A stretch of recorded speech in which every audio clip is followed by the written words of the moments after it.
Our great God and our Heavenly Father, while reading this request that has been addressed to us, among those which have not been read, O God, we ask you to address them accordingly. These are sincere people. These are people who believe that there is hope when we look up to you. That the ultimate solution to all the problems and illness that has hit this world is actually within the realm of your greatness and power. So we bring them unto you first of all so that you can reinforce their faith on the part of them whose prayers had already been answered, on the part of them who had been healed from their sicknesses. We bring unto you thanksgiving and gratitude for hearing our prayers. But the ones who have sent in the request to you today, whether they are problems of sickness, whether they are problems of COVID infection, whether they are family problems, whether they are spiritual problems, particularly for those who have a burden, then the rest of the members of their family will be drawn to God during this crisis. May all these things eventually happen as you see what is best for each of the circumstances of the families who have sent in the request here. I'm also praying, Lord, that your blessing will be upon us today as we open your words again and study what we need to know in order for us to be prepared for the day of salvation. Thank you for your promise that where two or people are gathered together in your name. And here we are, thousands of people gathered together around their instruments, whether they are viewing their laptops today, we are viewing their cell phones, whether they are viewing their televisions, or whether they are listening to the radio. O Lord, shower your blessing upon all of those who are hungering and thirsting for your word, and fill us up just like what you have promised in the Beatitudes. Blessed are they who hunger and thirst for righteousness, for they shall be filled. May we experience that spiritual blessing today. We ask in Jesus' name. Amen. Well, we are on number 2 of our fundamental beliefs. But as a review, ato usang ibalik ang atong review sa atong gitun-an kagabi. Last night, we studied fundamental beliefs, number 1, of what we believe and teach as a church. The Seventh-day Adventist Church has 28 fundamental beliefs, and we are expounding each one of those in our COVID Gospel series, the wave number 2 of our Jesus Still the Answer. Review sa atong topic or fundamental beliefs number 1. The Holy Scriptures, Old and New Testaments, are the written Word of God, given by divine inspiration through holy men of God, who spoke and wrote as they were moved by the Holy Spirit. In this Word, God has committed to man the knowledge necessary for salvation. The Holy Scriptures are the infallible revelation of His will. They are the standard of character, the test of experience, the authoritative revealer of doctrines, and the trustworthy record of God's act in history.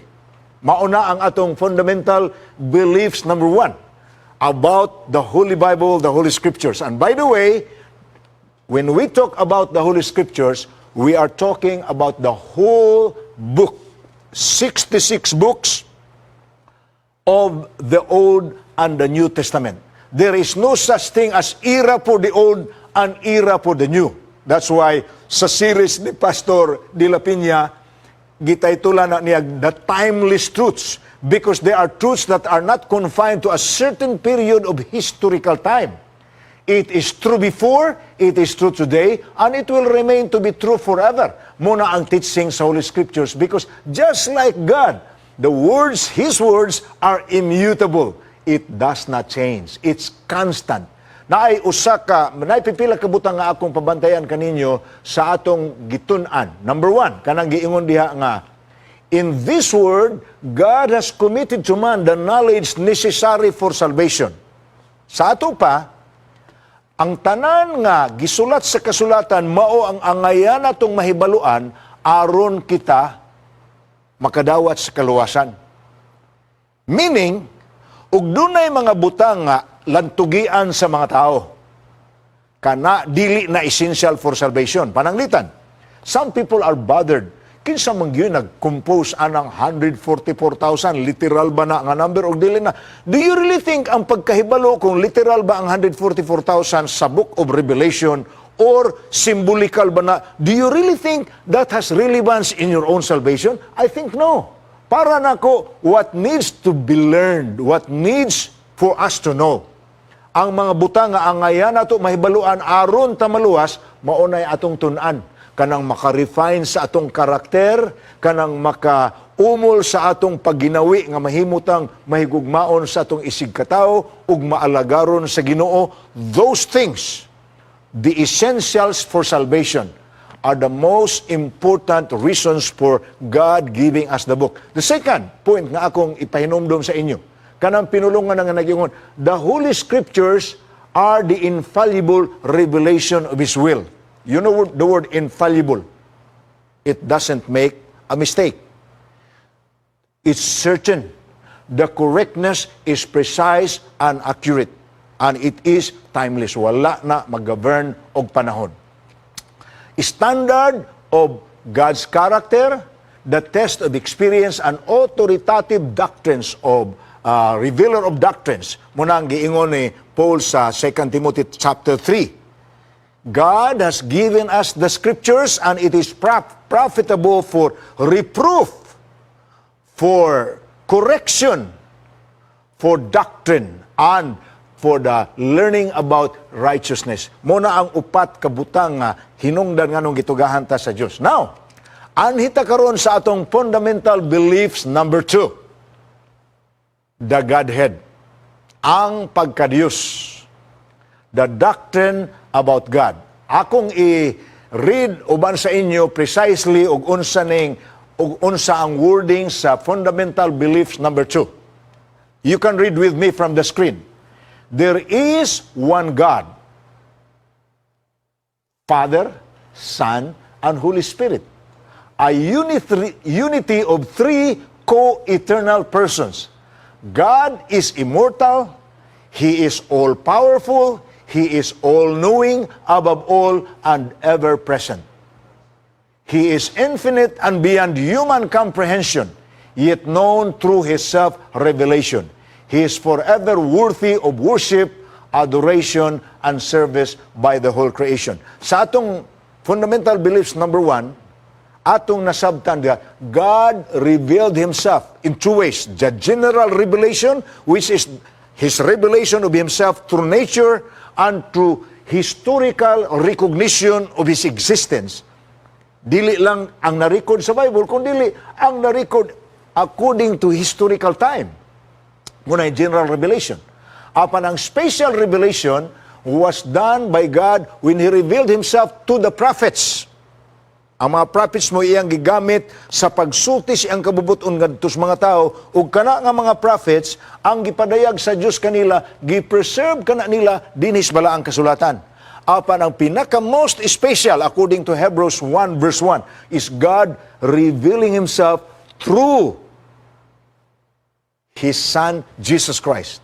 So Jesus is the revelation of God Himself, the special revelation. But you know, samtang si Kristo gilansang dito sa Kalbaryo sa cross, almost everyone rejected Him, except a few.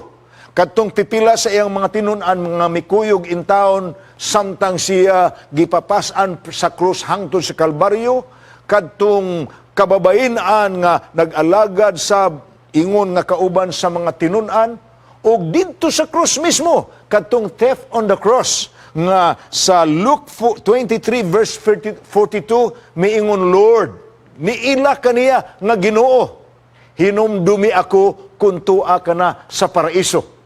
And there was another character in the person of the Roman centurion who said in Mark 15:39, truly this man is the Son of God. Mo na'y pipila sa mga ni-recognize kang Ginoong Hesus as the revelation of God when he was nailed on the cross.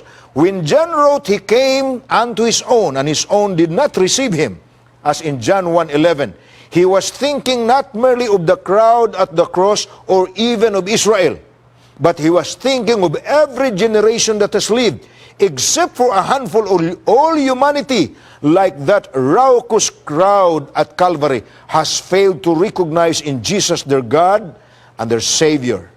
This failure, ginatawag nato ni og humanity's greatest failure and most tragic of all failures, shows that humanity's knowledge of God is radically deficient. Mga ikiksunan nga, din sa atong note nag-ingon, there are many theories attempting to explain God, and the many arguments for and against the existence of God show that human wisdom cannot really penetrate the divine. Dili makaya sa huna-huna sa tao ang pag-agpas yun o pagsabot yun sa hingpit sa pagkaginoo. Because when we fully comprehend what God and who God is, then I want to tell you, He ceases to be God. He only remains to be God as long as we cannot fully understand Him, as long as we cannot fully comprehend Him. He is an inexhaustible study by ourselves. And as long as we live, and we can live by eternity, throughout eternity, by the way, we will continue in our understanding, in our discernment of the nature of God. But while we are on this earth, it is hard for us to fully understand Him. We cannot love someone whom we know nothing about. Yet, we cannot also, by searching, find out the deep things of God. Muna gisulti ni Job sa Job chapter 11 verse 7, canst thou, by searching, find out God? Ang pangutana karon mao ni, how then can we know, how then can we come to know and love the Creator God? So that is part of our mission today. What the Bible says are the ways we can actually know God. He can be known. You see, Christianity is not a record of a man's quest for God. Christianity is the product of God's revelation of Himself and His purposes for man. Munang sa book ni David, sa Psalm 139, verse 16, matud pa niya, and in your book was written everything pertaining to my life. Diha sa imong basahon, gisulat ang tanan, kalabot sa imong kabubuton sa akong kinabuhi. Matud pa ni Gordon Lewis, o sa ka-author, Christianity is not a record of man's quest for God. It's the product of God's revelation of Himself and His purposes for man.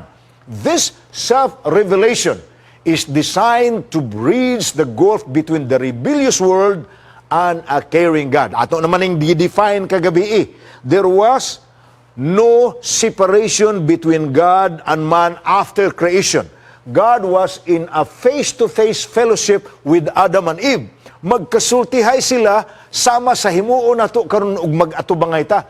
But when they have committed sin, sin separated man from God. Mo na giingon sa Isaiah 59 verse 2. We are separated from God because of our iniquity, because of our sins. But dili kita ang migukod aron mapasiguli tas Ginoo. Ang Ginoo mismo ang mikabot gyud nato. Mo nang giingon sa Romans 5:8 that even when we were yet sinners, He died for us. Siya ang ni-attempt og kabot nato. He revealed Himself and designed to bridge the gulf between us who has been separated from Him because He cares and loves us. Now, the knowledge of God is as much a matter of the heart as it is of the brain. There must be an openness to the Holy Spirit and a willingness to do God's will. John 7:17. Katubitang miaging simana sa lesson study nga gitudlo nila ni Pastor Hisbon, Pastor Dan og ni Pastor Ray. ang K-text nga gimemorize sa daghan kaninyo nga nagsunod sa takna sa pagtuon. Ang Hebrews 11 verse 6. Dili nato mapahimuot ang Ginoo kung wala tay pagtuo niya. See, ingon pa dinhi, unbelievers therefore cannot understand God. Naman po na mga higala, gisulti po na sa 1 Corinthians 2 verse 14. Pinulungan nga gilitok ni St. Paul. Ingon pa niya, ang mga tao kung magpabilin yun silang kalibutanon, kung magpabilin nga ang ilang huna-huna, dinhira yun sa yuta, walay labot ang Ginoo silang huna-huna, dili sila kasabot sa mga butang kalabot sa Ginoo. Let me read to you, 1 Corinthians 2 verse 14. But the natural man does not receive the things of the Spirit of God, for they are foolishness to him, nor can he know them, because they are spiritually discerned. Kung ang tao magpabilin sa iya lang yung pagkakalibutannon, ang mga butang nga gisulti sa Biblia, makatawa siya. Una na ubang mga tao magyaga-yaga sa mga taong nagatuon sa Biblia. Ha? Na ano po mga praise the Lord, oh? Well, why can't they understand? Because these things can only be understood spiritually. Espirituhanon man ni. Munang, sa atong panginahanglan sa lawas, mukaunta sa panginahanglan sa lawas, our daily bread. But sa panginahanglan sa atong espirituhanong kinabuhi, ang kalanon, ang Word of God. Muna'y giingon ni Jesus sa Matthew 4 verse 4. Man shall not live by bread alone, but by every word that proceeds from the mouth of God. Meaning, you want to be spiritually alive. Feed yourself spiritually. Because God's Word is the bread of life. Just as you want to sustain yourself physically, you have to feed yourself with 3 meals a day. Karon ang mga tao maglagot nang wala sila makaon. Apan, ang nakanindot ang giingon sa Biblia. Ayaw kamo pagtuman og kabalaka sa mga butang yutanon. Unahan ninyo pagpangita ang gingharian sa Dios ug ang iyang pagkamatarong kanang uban, kanang sap, ihatag ra na sa inyo. Kay naamon po'y gisuti sa Biblia, sa Salmo, pinulungan ni mag-alawit nga si David. Gamay pa ako kaniadto, na bata ako kaniadto, na tigulang na ako karon, apan wala pa ako nakakita og mga anak sa Dios nga nagpakilimos og tinapay.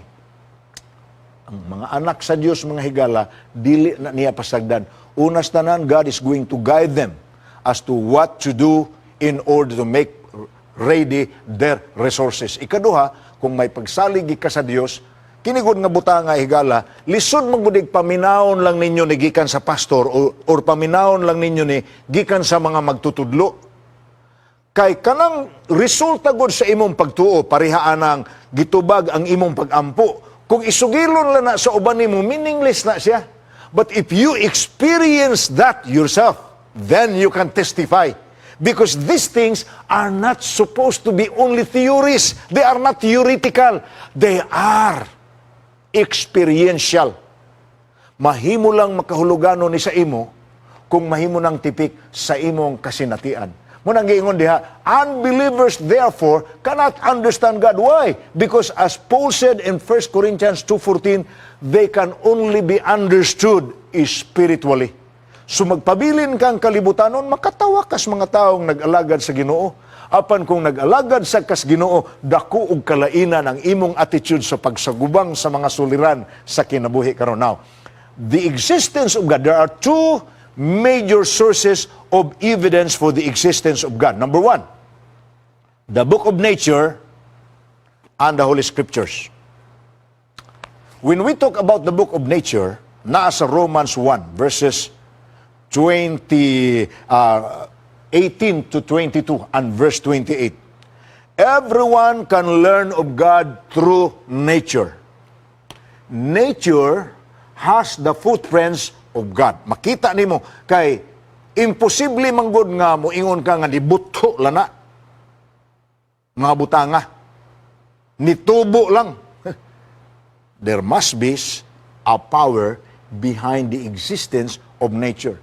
Human behavior also gives evidence for God's existence. Dili manggod ka kaingon, nausab man na, iyara ng kabubuton nga nausab. No. The reason nga mausab ang tao kay dunay gahom nga nag-usab niya kung siya lang siyang kaugalingon, dili siya makausab siyang kaugalingon. Higala. Now, the evidence from the Scripture about the existence of God, the Bible does not prove, by the way, the Bible does not prove that God exists. You know what the Bible does? It assumes the existence of God. So the Bible do not prove God is existent. It simply assume. Munang sa Genesis 1 verse 1, in the beginning, God. Gi-assume niya nga na ang Ginoo, siya nag-create. God's revelation through creation is so powerful that there is no excuse for atheism at all. Munang sa Psalm 14 verse 1, ang mga tao ra nga matawag tag maot sab ni paminawon kay offensive man ni sa mga tao nga naay ining pagbatia, but the Bible calls those who deny the existence of God as fools. Unfortunately, that's a biblical terminology.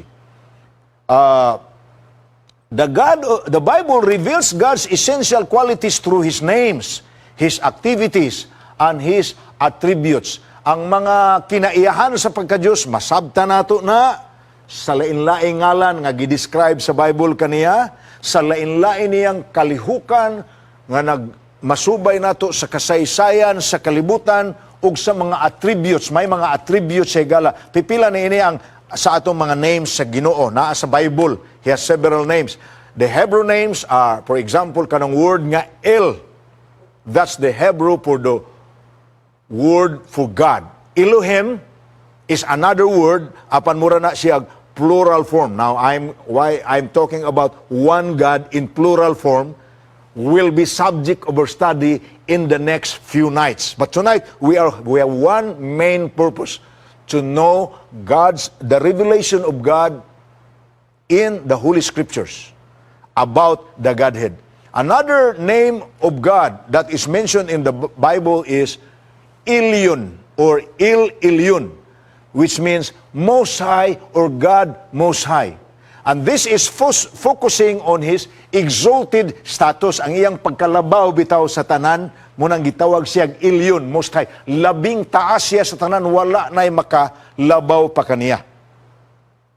Sa posisyon, sa gahom, sa sovereignty.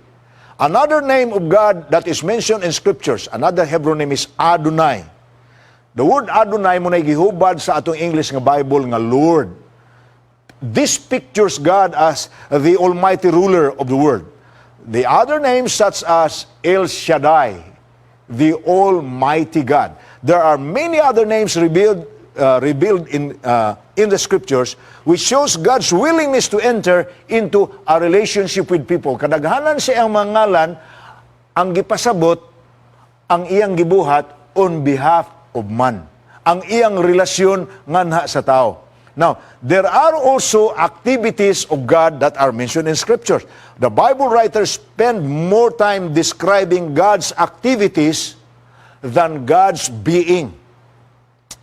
For example, ang Genesis 1, ang Psalm 24, verses 1 and 2, naghisgot na sa Dios ingon nga atong Creator. In the beginning, God created the heavens and the earth. Unya ang 24 verse 1, there is nothing in this world that God did not create. Gidescribe sad ang Ginoo ingon nga Redeemer and Savior. Kanang duha nga nag-una. God's creatorship and God's redeemership. Bastante na sa hinungdan nga wa na gitay ang ngayan simbahon pa. Munang ang iyang sugo numero 1 nag-ingon, dili ka magbaton og lain nga Dios. Kawa may laing Dios. Ug magbaton gud ta og laing Dios, mahimo man tang kataw-anan because there is no other God. If we think there are other gods, that makes us funny because the truth will remain there is only one God. And He is the Creator, He is the Sustainer, ang nagsustainer kanimo tanan nga imong gikinahanglan lakip sa hangin nga imong giginhawa, sa tubig nga imong giinom, sa pagkaon nga imong gikaon. Siya nagsustainer ana, siya nagbantay kanimo sa tanang panahon, siya nagluwas kanimo gikan sa balatian, ug mo yung ka doktor, pastor, tambal pastor. No. God is only using doctors, God is only using medicines, but the healer is God Himself. So all those, and finally, ang atong final destruction because of our being sinners. Giluwas ta sa Ginoo gikan sa maong katalagman. So Redeemer and Savior nato siya. He makes plans. Munay tipik na sa kalihukan sa Ginoo. Sa Isaiah 46 verse 11 gisultihan ta nga ang Ginoo wala mahubsi sa maayong mga hunahuna sa mga maayong plano. He also make predictions according to Isaiah 46 verse 10. Kahibalo siya unsay umalabot, ginapadayag na niya sa mga propeta, ang mga propeta nagapasidaan ni ana sa katawhan mo nang giingon sa Amos. God will not do anything unless He tells it to the prophets. Unya ang prophets mo pasidaan ni inis mga tao, mga predictions kana ang mga, and God also make promises.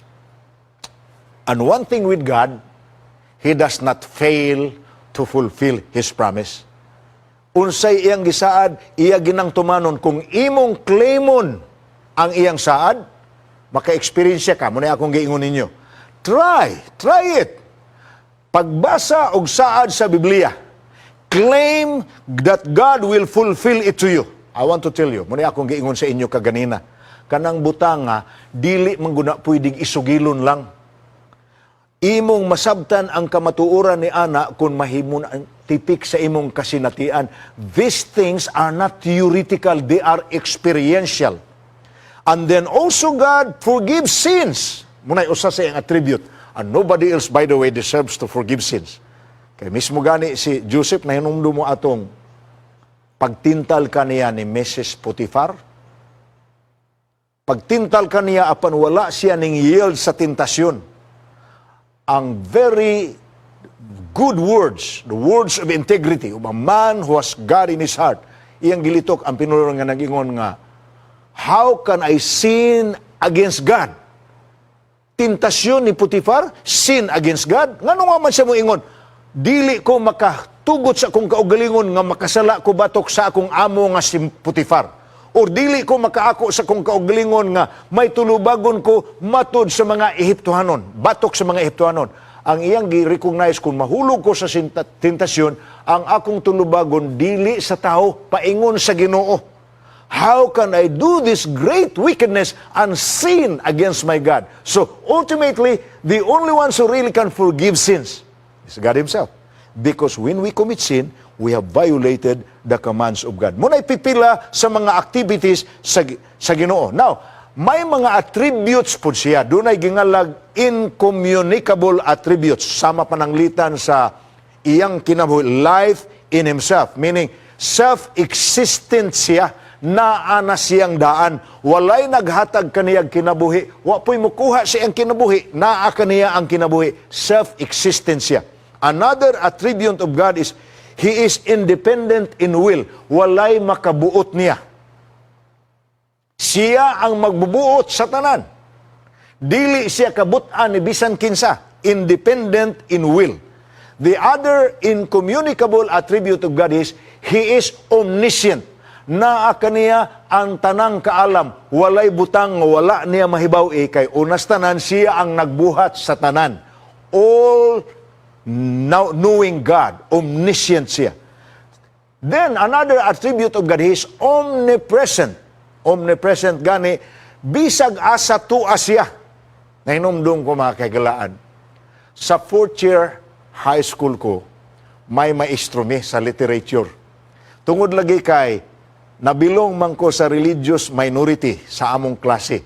The majority were of the same religious affiliation with our teacher. Usahay ako'y mahimong sintro sa iyang mga yaga-yaga. Naay panahon nga sa among literature, niingon siya nga, Edwin, sabadista, ana ang iyang pagkasuti. Do you believe that God is everywhere? Nakalitan ko kay ako may gitawag, klase good. Niingon sa ko pagtubag nga, yes sir. Unya mga igsoon ang among maestro mikuha sa tabon sa bulpin.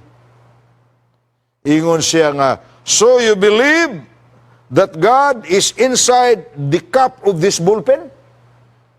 Nangatawa ang among mga classmates. Mura ko kibalig nan lipagong. Wa ko kay balo mga igsoon og asa ko nagkuha sa tubag, apan ni flash sa akong mind ang usa ka idea. ug niingon ko pagsulti, Sir, if you are smaller than the ant and you can get inside there in the cup of the bullpen, then God is there for you. Katawa po ang among mga classmate na isahan ang maestro. But I was trying to tell you, illustration na sa gitawag og God is omnipresent. There is no place in the world that you can say, I will hide from God. Mudagan ko layo niya, di na siya mugukod nako ug asa ko paingon.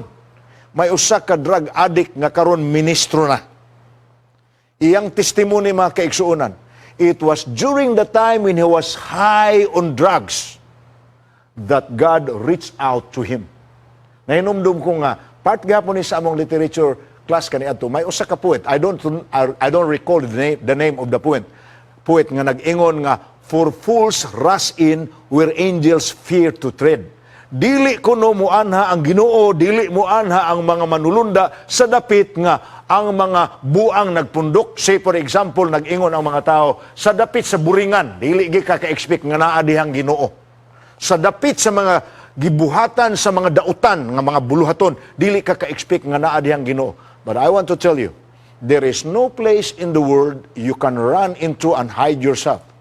God can be there for you. That is an attribute. That's a divine attribute. God is omnipresent. First of all, interesado siya nga luwason ka bisag unsa imong kahimtang iya kang habwaon gikan ni anang kahimtang because He loves you.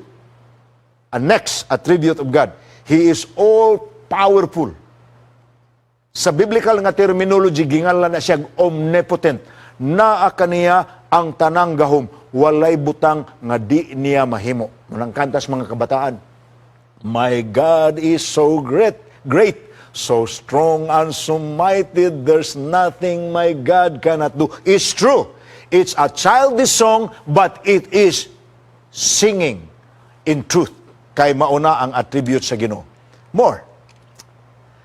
Naapod siya ay communicable attributes. Mga kinaiyahan nga naa niya nga iyang ikapahat sa uban. Katong atong gibasa kaganina, dili man to niya ikapahat pananglitan. No one among us can be omnipresent, can be omnipotent, can be omniscient. Iya ra gina, can be self-existent. No one among us. Iya ra to. Apan ang communicable attributes niya, ang makinaiyahan po niyang ikapahat niya sa uban. For example, God is love, Romans 5:8. God is gracious.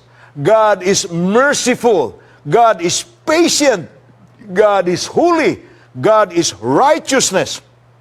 God is justice. God is truth. Those are attributes of God nga ibahin niya kanato og mabatnan tanang mga divine attributes only if we are connected with Him.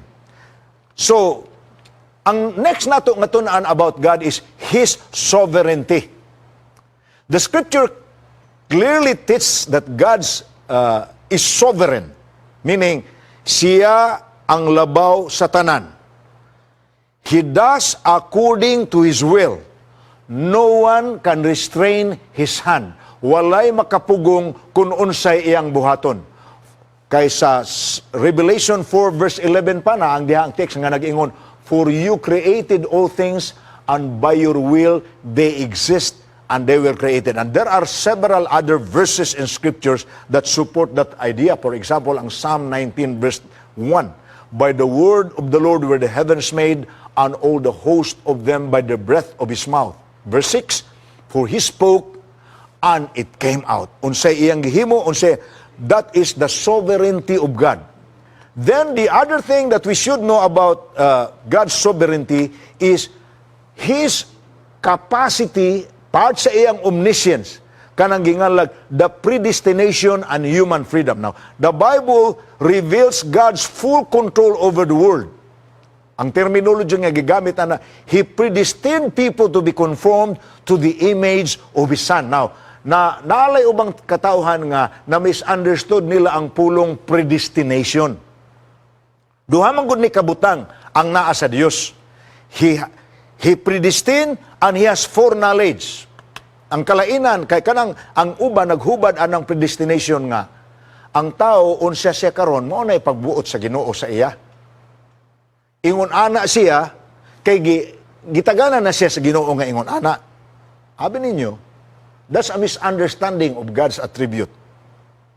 If He predestined every human being, He predestined that human beings will be created in His image, meaning naa sa ila ang kinaiya sa Dios, ang dagway sa Dios, o kanang dagway sa Dios nga naa sa tao. Muna akong giingon sa inyo nga, we were all born as mortal beings. Ang word nga mortal beings, bisang pagwa ta kabasag Bible, bisang pagwa ta kadungog sa ngalan ni Kristo, bisang pagwalay nagtudlo sa ato nga naay Ginoo, naanay built-in sa sulod nato nga sense of right and wrong. Makailan na taon say maayo og sa dili.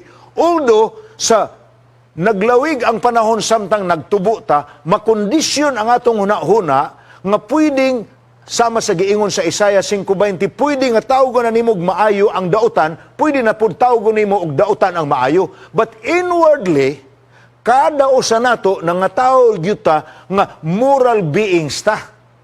We already know what is right and wrong, even if we did not hear any teachings from the Scriptures. Mauna siya ang predestination sa Ginoo sa ato, makahibaw ta sa pagbuhat og maayo. But ang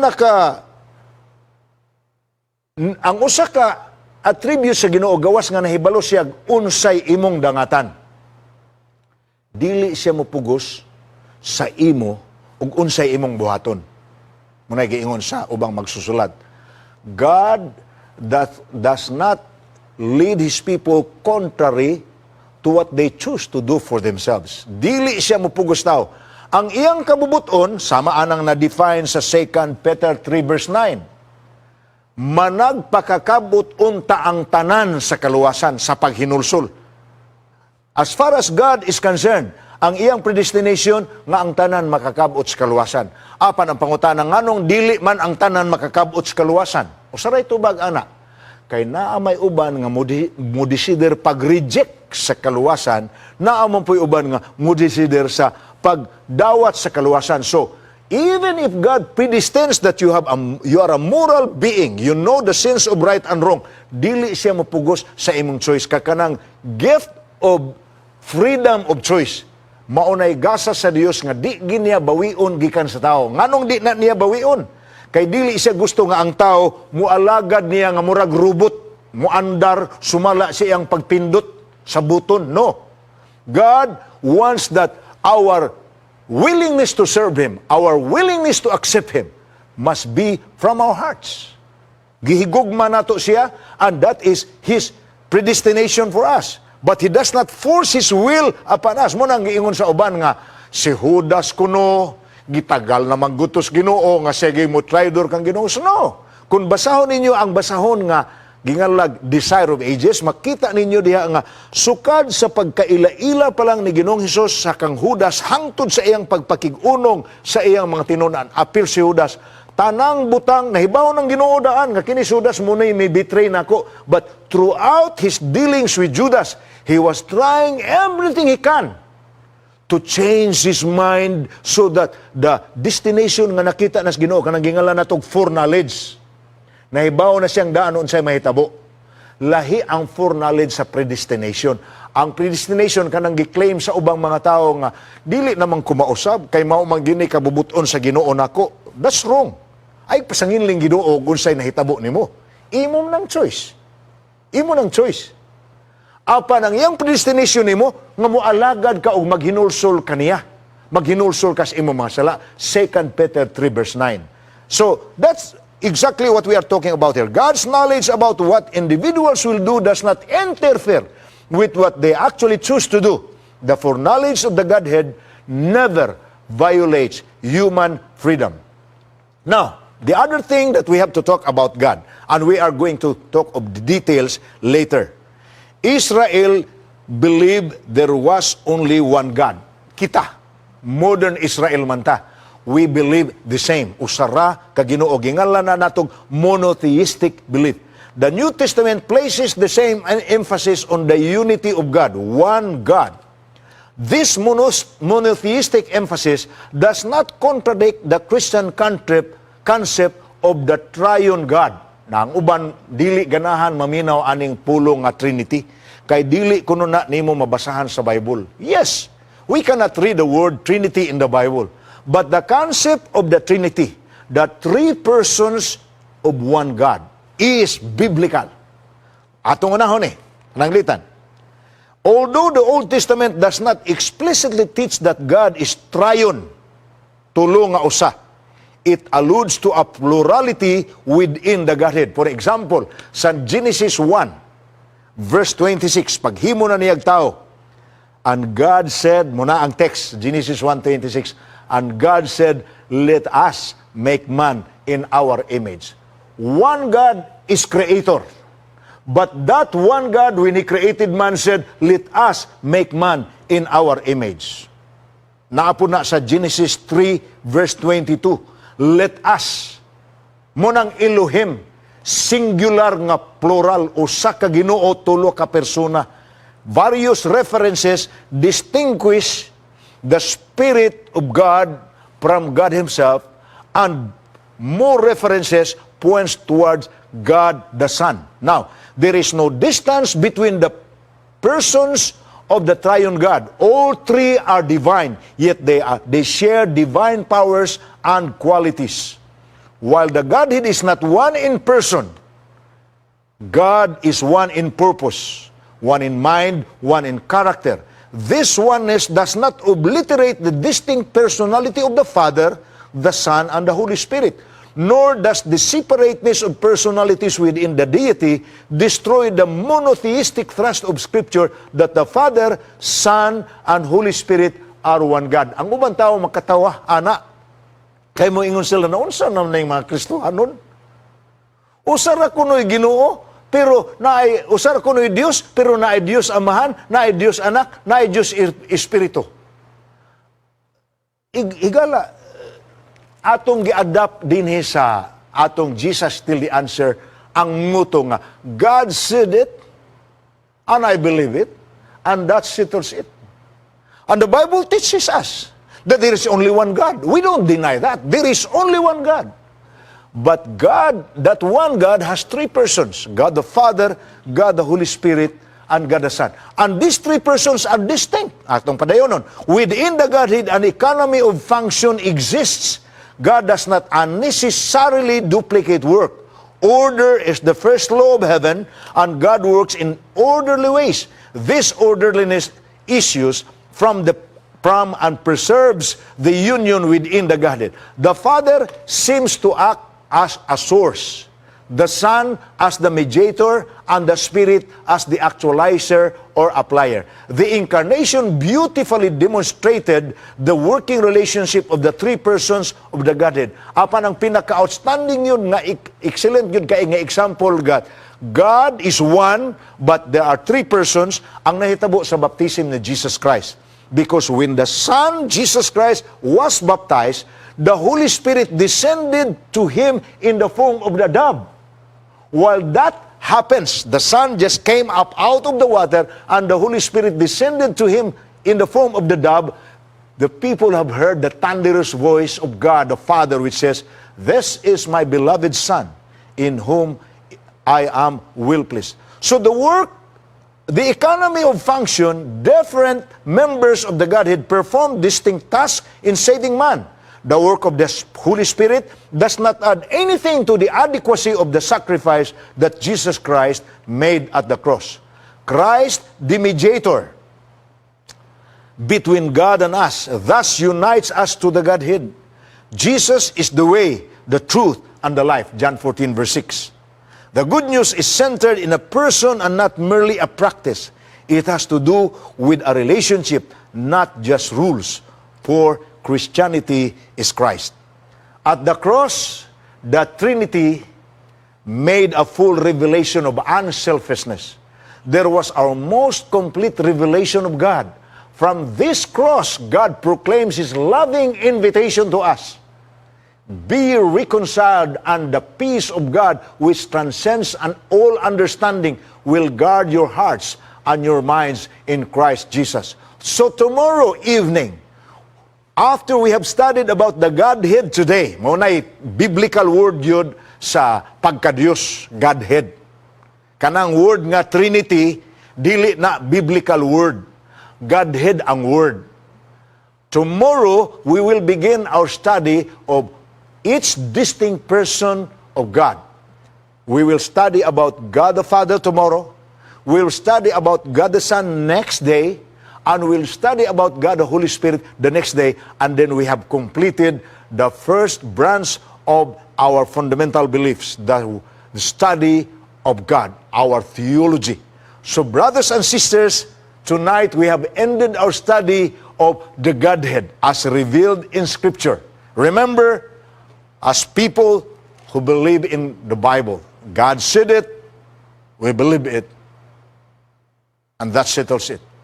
There is only one God, but that one God is revealed to us in three persons. May the blessings of the Lord be upon us as we continue our series in Jesus is Still the Answer.